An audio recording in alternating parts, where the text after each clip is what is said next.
Caitlin Clark and Angel Reese just faced off in what might be the most watched game in WNBA. History: a clash between the league's two biggest names, whose rivalry has carried over from college to the pros. But it wasn't just about Clark and Reese. Kamilla Cardoso, who had dominated Clark's Iowa team in the NCAA championship, made her much-anticipated WNBA debut as well. The 3-2-3 Chicago Sky were favored against the struggling 1-8 Indiana Fever, but anyone expecting a blowout was mistaken. The game delivered everything: high-level basketball, trash talk, physical play, and controversy. Early highlights included Aaliyah Boston handing off to Clark for a deep three and Reese scoring her first points by outworking the defense on the boards. Though Indiana started cold from 3-1 FOR5, they quickly adjusted. Mitchell ignited the offense with a no-look pass to Wallace for an easy bucket. Clark fed Boston in the post for a score, and Smith hit an open three after a defensive breakdown. Clark also fired a full-court assist to Wallace for an and one, helping Indiana go on a 9-2 run that forced a Sky timeout. The break didn't stop Clark, who came right back with another three off a Mitchell screen, this time going right, a new wrinkle in her game that makes her even harder to defend. While her perimeter scoring is evolving, her passing remains elite. A consistent strength carried over from her Iowa days. On an inbound play, Fever ran a double screen with Aaliyah Boston and Nalissa Smith, seemingly to free up Kelsey Mitchell. But instead, Christy Wallace slipped under the defense completely unmarked. Caitlin Clark found her with a perfect pass, but Wallace missed the uncontested layup. With 3:33 left in the first quarter, Kamilla Cardoso, the No. 3 overall pick, made her WNBA debut after returning from injury, finally giving fans a glimpse of the highly anticipated front-court pairing with Angel Reese. Clark, still adjusting to the pro level, made a costly mistake moments later by fouling Isabel Harrison from behind after a missed corner three, sending her to the line. Despite being a rookie, Cardoso played like a seasoned veteran, grabbing early rebounds and scoring her first WNBA points on a pick and roll, overpowering both Clark and Boston in the paint.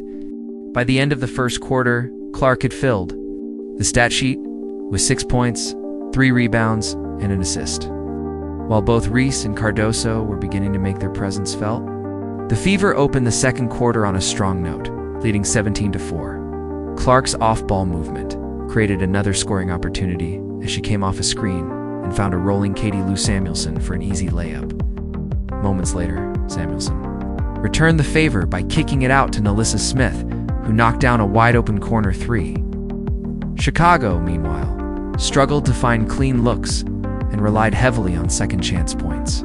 After a miss near the rim, Cardoso crashed the offensive glass and put the ball back in, highlighting how Indiana had no answer for her size. On the next possession, Chicago fed Cardoso again. Despite being swarmed by 3 defenders, she powered through and made her third straight field goal, establishing early dominance in the paint. Kamilla Cardoso had 6 points and 4 rebounds in just a few minutes, quickly making her presence felt. With the game tied at 22, Caitlin Clark drove into the lane and kicked it out to a red-hot Nalissa Smith, who blew past her defender and calmly floated in her 9th point of the first half. Another assist for Clark. With 5 minutes remaining in the second quarter, Angel Reese showcased her passing ability, dishing out of the post to Kennedy Carter for a strong drive and finish, giving Chicago its first lead in a while. But Clark answered right back. With the shot clock winding down, she rejected a screen, attacked the lane, and finished off the glass. Reese couldn't rotate in time. On the following play, Reese read Clark's signature outlet pass, intercepted it, and drove straight at Aaliyah Boston, drawing a foul and converting one of 2 free throws. Boston responded by setting a hard screen to free up Clark, who surprisingly airballed a rare jumper. Fortunately, Smith grabbed the rebound and dished it to Kelsey Mitchell, who drained a 3. Mitchell started to find her rhythm, adding 5 quick points, including a smooth fast break finger roll following a Carter miss. Down low, Smith kept dominating. She battled Reese in the paint, spun with control, and scored with confidence. Clark then found Mitchell again on the wing, who knocked down a long 2, scoring 7 of Indiana's last 9 points and fueling a 7-0 fever run. The half ended with Angel Reese knocking down a mid-range jumper. Not pretty, but Indiana's lead to 6, even as the Fever closed the half on a 9-2 run. All 3 hyped rookies were living up to expectations. Caitlin Clark had 8 points and 4 assists on 3 off 6 shooting. Angel Reese contributed 5 points and 3 offensive boards. And Camila Cardoso continued her strong debut with 6 points and 4 rebounds in limited action. The third quarter began messily, with both teams turning the ball over repeatedly. Amid the chaos, Nalissa Smith stood out at only 23 years old, playing like a veteran as she dominated Angel Reese in the post, tallying 13 points and 6 rebounds, while Marina Mabre knocked down a couple of key baskets for Chicago. One Fever possession stood out. Kelsey Mitchell drove into the lane and kicked the ball to Aaliyah Boston, who handed it off to Caitlin Clark. Boston then faked a screen, rolled to the hoop, and Clark hit her in stride for a smooth bank shot. Despite the play's simplicity, Chicago didn't adjust. Moments later, Clark found Christy Wallace wide open under the basket once again. Wallace missed the easy layup but grabbed her own rebound and finished the second chance. Indiana continued its momentum. Nalissa Smith jumped a passing lane, went coast to coast, and extended the Fever's lead to 6, forcing a Chicago timeout. To stop the bleeding, the Sky subbed in Camila Cardoso, who instantly made an impact. Clark had cooled off from 3, and with 4:16 left in the third, the Sky finally connected on their first triple of the game, a corner shot by Mabrey. Cardoso's presence immediately changed the defensive tone. Boston tried to fake her out on a face-up, but Cardoso stayed composed, recovered quickly, and forced a clean miss. The next play, Boston attempted a fake dribble handoff to Mitchell. But again, Cardoso stayed disciplined and forced another tough shot. On the offensive end, Mitchell showed her high basketball IQ, cutting sharply, catching a pass, taking one dribble to dodge the help from Reese, and finishing smoothly. Meanwhile, Chicago's Kennedy Carter took over the scoring duties in the third quarter, hitting double digits with a smooth drive. Despite earlier misses, Wallace redeemed herself with a tough jumper through contact, earning the and one. The Sky hung in the game, feeding Cardoso in the post, where her sheer strength gave even Aaliyah Boston trouble. Still, Kelsey Mitchell remained relentless in transition, scooping in a fast break layup to bring her total to 11 points as the third quarter heated up. Aaliyah Boston answered back with grit. She faked Camila Cardoso completely out of position, missed the initial mid-range jumper, but battled for the rebound twice. Caitlin Clark dove into the fray, tipping the ball to Boston, who finally finished the play, bringing her totals to 7 points and 7 rebounds. Then came the game's most talked about moment. Kennedy Carter hit a mid-range jumper, then with no provocation, blindsided Clark with a body check and a low elbow to the hip. It was clearly intentional, yet shockingly the officials only called a common foul, no flagrant, no technical. As Carter returned to the bench, she was met with smiles from none other than Angel Reese. Later, in a courtside interview, Clark stayed composed, saying simply, "It wasn't a basketball play." That moment was just one example of the unchecked physicality that plagued the quarter. Clark had already been taken down on a loose ball and clipped by Cardoso on consecutive plays. Isolated. Each incident might seem minor, but together they painted a disturbing picture. Clark briefly exited due to pain but returned shortly after, only to be targeted again by Carter.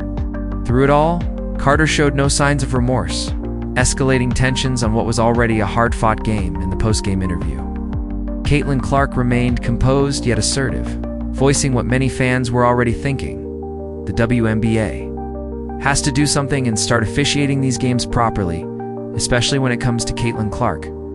Her words sparked headlines, but they shouldn't overshadow what was, above all, an incredible basketball game. Late in the fourth, Katie Lou Samuelson buried a deep 3 to push Indiana's lead back to 6. But Kennedy Carter refused to back down. She drove straight at Clark, absorbed contact, finished strong, and let her know about it too. She converted the and one, capping it off with a burst of trash talk. Moments later, Marina Mabrey hit a tough, contested 3. slicing even further into Indiana's lead, though Clark's shot had gone. Cold just 2 of 9 from deep after hitting her first 2, her impact didn't waver. Running a crisp pick and roll. With Nelisa Smith, she split the defense with a perfect bounce pass, and Smith calmly floated it in. Then came the highlight of the night. Clark grabbed a defensive board, pushed the tempo, kicked it to Erica Wheeler, who lobbed it to Kelsey Mitchell off the glass for a rare WNBA alley-oop. Mitchell converted the and one, electrifying the crowd. Chicago hung tough. Camila Cardoso knocked down a free throw to cut the lead to 6. Wheeler got a clean look but missed, and Clark, sliding along the baseline, snatched the offensive rebound, relocated to the corner, and let it fly. The crowd held its breath. Miss, despite her hustle. Nice. Clark's three-point stroke wasn't falling. That miss gave Chicago new life. Angel Reese, relentless on the glass all night, grabbed her 8th offensive board, setting a franchise rookie record, and drew a foul. She split the pair, but the Sky were still within striking distance. Then came a turning point, not a shot, but a statement. Clark, instead of fading or dishing, drove straight into Dana Evans. She took the hit and powered through. No complaints, no flopping, just grit. A screen from Boston gave her a sliver of space, but Chicago blitzed again. Clark kept her cool, dribbled out of pressure, swung it cross-court to Kelsey Mitchell, kept the fever alive down the stretch. With the shot clock ticking down, Kelsey Mitchell attacked off the dribble, stepped back and launched a jumper, but it rimmed out. Angel Reese soared in for the rebound, giving Chicago the ball with under 30 seconds left and trailing by just 2. The Sky turned to Kennedy Carter, who had been electric all night. She drove hard to the rim, but Aaliyah Boston stood firm, cutting her off. Carter kicked the ball out to Marina Mabrey on the wing. Mabrey fired a 3, front iron. Camila Cardoso got a hand on the rebound but couldn't control it. In the chaos, Nelisa Smith dove to the floor and secured possession, calling timeout with 12 seconds left. Out of the break, Deanna inbounded to Caitlin Clark. The Sky quickly fouled. Clark, cold from 3 but calm under pressure, stepped to the line. First shot, pure. Second, swish. Fever up 4. Chicago burned their final timeout, but Indiana played tight defense, forcing Mabrey into a contested look. It missed. Clark grabbed the rebound, sealing a hard-fought victory. Final, Clark finishes with 10 points, 6 assists, 5 rebounds. Smith leads with 17. Boston adds 11 and 9 on the other side. Carter and Cardoso shine, but it's the tension, the drama, and the physicality that will keep this game in headlines for weeks. Evans got a hand on the ball but couldn't come up with the steel fever ball. Just 4 seconds on the shot clock, 24 on the game clock. Caitlin Clark inbounded to Kelsey Mitchell, who drove toward the baseline and fired a tough jumper, but airballed. Angel Reese snatched the rebounder, 13th of the game with 15 seconds remaining. Ow! Down by 2, Chicago had a chance to tie. They opted not to call timeout. Marina Mabrey took control, going one-on-one with Mitchell. She spun at the top of the key, and Nelisa Smith swiped in, but the refs whistled her for a foul, even though replay showed she missed the ball entirely. 6 seconds left. Mabrey, on 80% free throw shooter, stepped to the line. First shot, heartbreak, off the rim. She nailed the second, trimming Indiana's lead to just 1. Then came the play that sealed it. Indiana executed a perfect lob inbound into the backcourt. Clark chased it down, and rather than forcing a play or drawing contact, she made the veteran move, chucking the ball high into the air to bleed out the clock. Final, Indiana. Fever 71, Chicago Sky 70. Clark now holds a 1-0 WNBA record against both Angel Reese and Camila Cardoso. This was only Indiana's 2nd win of the season, but it may be a turning point. Despite the controversy and physical play, the on-court product delivered.